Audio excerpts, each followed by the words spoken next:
Dende a Iniciativa Cidadá de Boiro quixeron aclarar a súa postura con respecto ao proxecto da instalación dos depósitos de gas no Corrillo.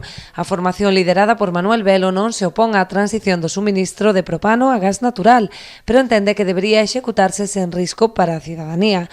Por este motivo, considera máis axeitado a instalación dunha tubaxe dende a planta de Espiñeira en lugar da instalación dos depósitos provisionais no casco urbano. Solo por aforrar cartos queren correr os riesgos meter aquí aos ciudadanos de Boiro de que estoupa aquí os tanques no casco urbano, cando por aí o plano urbanístico. Como poden facer?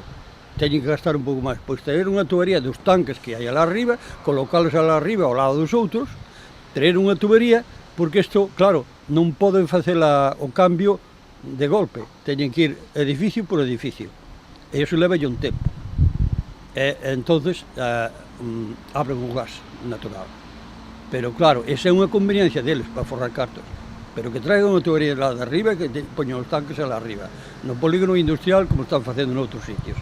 Manuel Velo quixo tamén saír o paso das acusacións formuladas polo Executivo sobre o interese electoralista dos grupos da oposición.